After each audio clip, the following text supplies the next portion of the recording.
In this video, we are going to use the rational root theorem to find rational roots. Now, the first thing you might want to say, well, what is the rational root theorem? Well, that's a good question.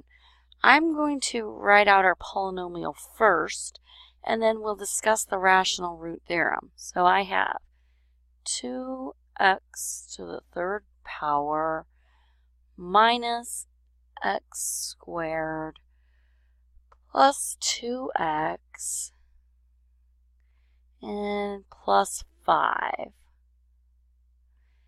equals 0. Okay, now the rational root theorem says that to find rational roots of this polynomial, think about it. There are an infinite number of numbers to try. You could take forever just trying them all, right?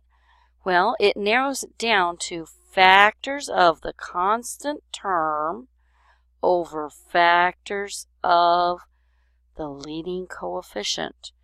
Okay? Now,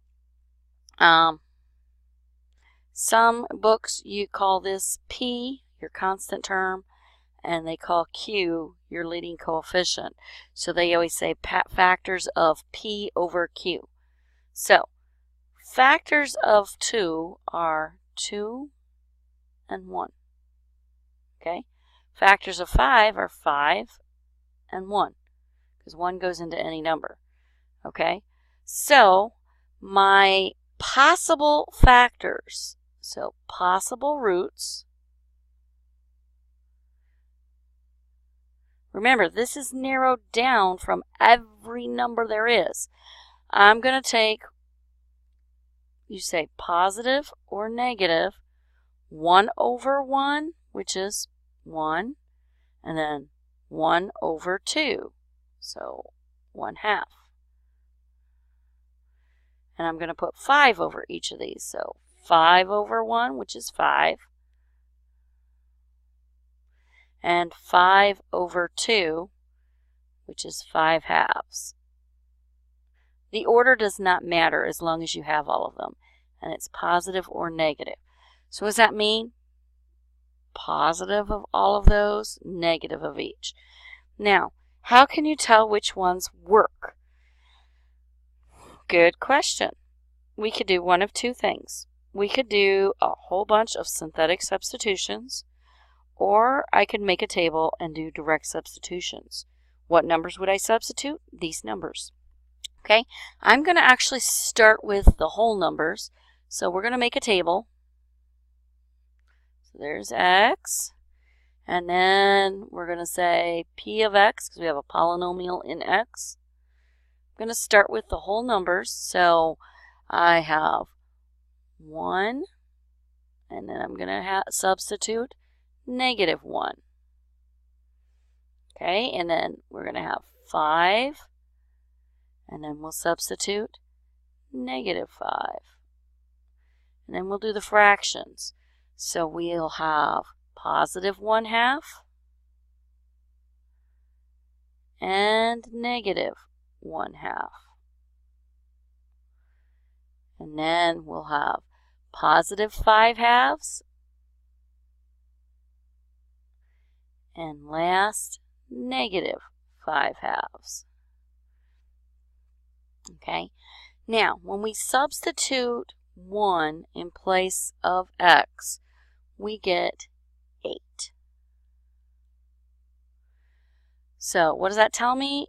This is not a rational root because we have a remainder of 8. So remember, when you plug in the number, it is the remainder. So that's a remainder.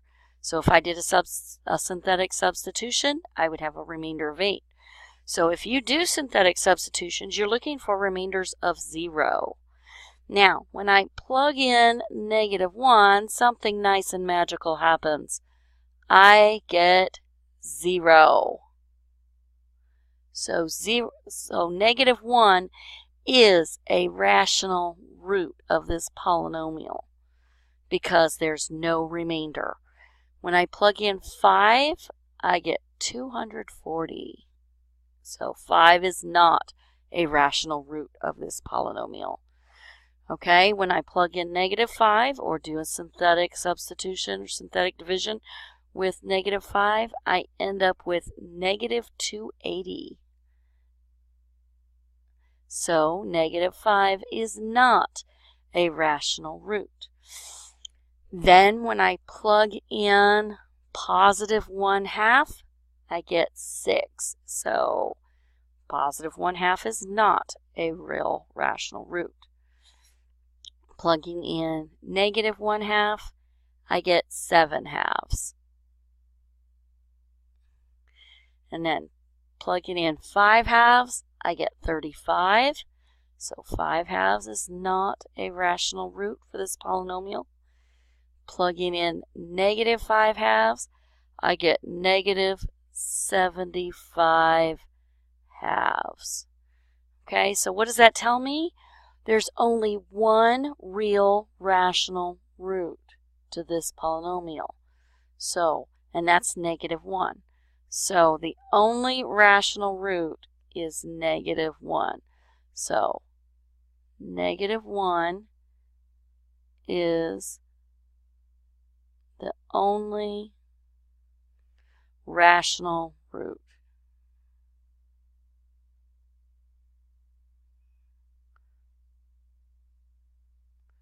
Now, what does that tell you about the others? They're actually imaginary. I could do a synthetic division and use what's left over, how many times it goes into it, the coefficients at the bottom, and find the imaginaries. This right here is where you stop for section 5 in our textbook. Okay, we actually go on and find all of the roots later.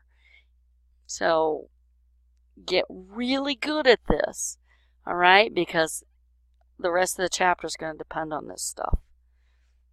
All righty, you can do this, so have fun with them.